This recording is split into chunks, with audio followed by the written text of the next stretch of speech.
Hiniling ng ilang abogado kabilang ang mga kilalang kaalyado ng Duterte na pigilan ng Korte Suprema ang impeachment trial ni Vice President Sara Duterte. Natanggap naman ang tanggapan ng Vice Presidente ang summons ng impeachment court. Saksi, si Salima Refran. Inihain ni Senate Sergeant at Arms Roberto Angcan ng summons para kay Vice President Sara Duterte sa kanyang opisina sa Mandaluyong. Kalakip ng summons ang kopya ng Articles of Impeachment laban sa bise. Tatlong dokumento ang pinirmahan ko. Una ay yung liham sa Kamara na pinagbibigay alam sa kanila ayon sa napagkasunduan sa impeachment court na hindi na matutuloy ang kanilang presentasyon ng articles dahil nagawa na yon kahapon. Na-convene na rin ng court. Sa katunayan, nag-issue na nga ng summons kay Vice President Sara Duterte ang impeachment court.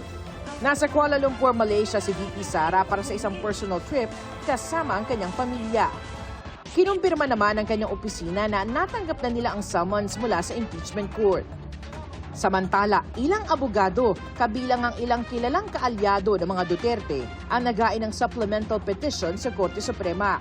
Hiling nila maglabas ng TRO o Temporary Restraining Order ang Korte Suprema at pigilan ang impeachment trial ng Senado laban kay VP Sara. Git ng petitioners, imposible raw na magkaroon ng buo at patas na pagdinig sa nalalabing mga araw ng Senado.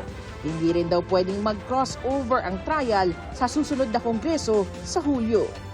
The same states even that all pending matters and proceedings shall terminate upon the expiration of one Congress, but may be taken by the succeeding Congress as if presented for the first time.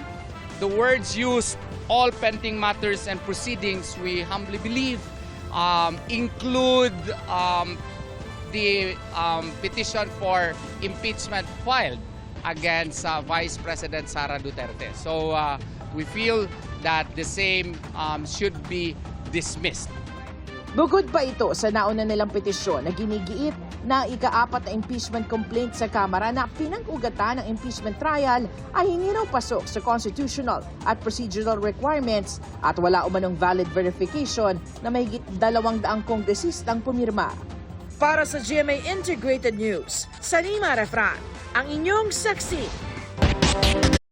Mga kapuso, maging una sa saksi. Mag-subscribe sa GMA Integrated News sa YouTube para sa iba't ibang balita.